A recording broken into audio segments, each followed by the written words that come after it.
Saudaraku, saya sampaikan lagi pekerjaan Roh Kudus dalam hidup Paulus yang juga bisa berarti pekerjaan Roh Kudus dalam hidup kita. Karena Roh Kudus, Tuhan Yesus, saudaraku, tidak berubah. Apa yang dia kerjakan dahulu, dia kerjakan sekarang, saudaraku. Mari buka hati saudara, saya mulai. Saudaraku yang kasih dalam nama Yesus, minggu yang lalu kita telah melihat buah Roh Kudus yang pertama yang terjadi dalam hidup Paulus, yaitu kasih. Semua kita berkata kasih. Kasih agape.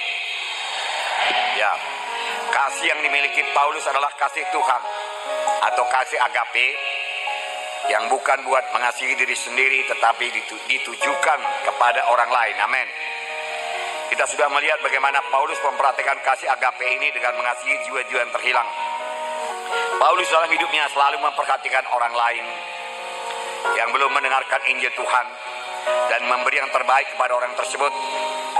Terlebih-lebih memberitakan Injil keselamatan, di mana Paulus rela menderita karenanya. Dengan kasih agape ini Paulus menjadi kuat dan teguh dalam Tuhan. Dan tak dapat tiada kasih agape itu membuat Paulus intim dengan Tuhan. Sepanjang kita pun mempraktekkan kasih agape, saudaraku, kita pun akan intim dengan Tuhan.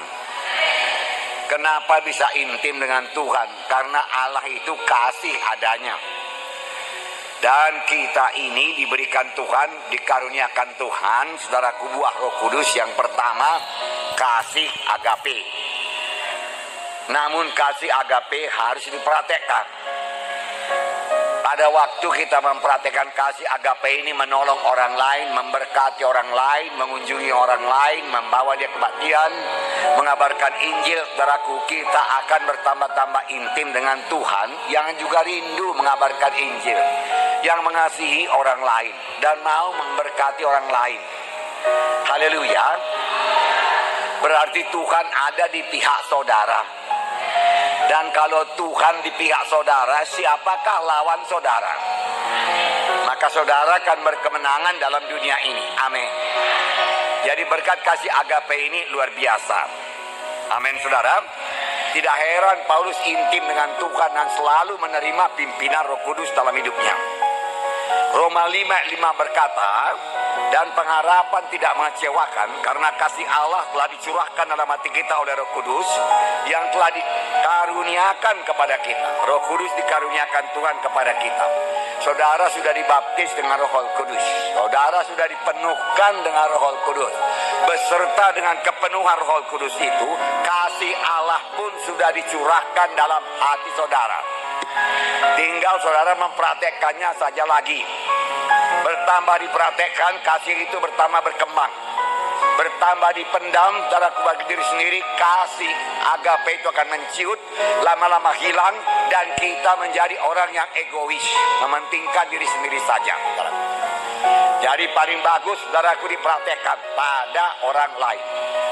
Haleluya, saudaraku. Nah, kasih agape juga menyebabkan Paulus tidak pernah mundur. Walaupun begitu banyak aniaya yang dialami, kesukaran-kesukaran dia alami, halangan-halangan yang dia alami. Kita pun demikian. Minggu yang lalu saya katakan kepada saudara, kita tidak berhenti pada altar call saja. Kita mau menggenapkan perintah Tuhan dalam hidup kita. Kita mau jiwa-jiwa itu sampai jadi murid Tuhan. Oleh sebab itu saudara semua harus jadi murid Tuhan. Firman Tuhan yang saya sampaikan kepada saudara ini perlu saudara praktekkan. Amin. Makanya hari ini saudaraku saya sampaikan kepada saudara, saudaraku, buah Roh Kudus yang kedua. Yang pertama sudah, yaitu saudaraku kasih agape. Yang kedua sukacita. Sukacita sangat penting dalam anak-anak Tuhan. Karena dalam hadapi hidup ini, dalam pelayanan ini, saudaraku, akan banyak tantangan, akan banyak pergumulan, akan datang aniaya, akan datang ancaman, akan datang kegagalan, akan datang penyakit, akan datang kekurangan. Tuhan tidak pernah menjanjikan kau ikut aku anakku, maka kau tidak akan mengalami tantangan lagi. Mulus jalanmu sampai ke sorga. Kau tidak akan kekurangan berkat, selalu berkelimpahan. Keluargamu semua akan selamat semua. Enggak pernah. Tuhan janjikan pencobaan-pencobaan yang lazim yang sampai kepadamu. Kuberikan pencobaan-pencobaan ini menguji engkau. Jadi harus ada pencobaan. Harus ada kesukaran. Harus ada kesulitan. Harus ada perjuangan. Harus ada penolakan. Bagaimana kalau sudah ditolak? Apakah mengeluh?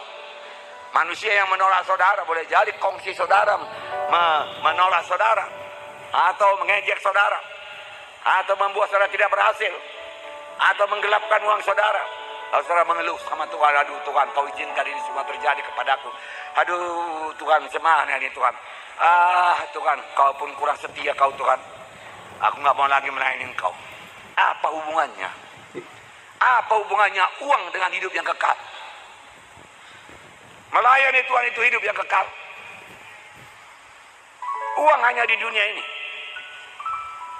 Keberhasilan ada di dunia ini. Penyakit pun ada di dunia ini. Dalam kerajaan 1000 tahun pun nggak ada penyakit. Di sorga pun nggak ada penyakit. Apakah penyakit bisa merenggangkan kita dengan Tuhan? Saya kalau sakit saya lebih rapat lagi dengan Tuhan.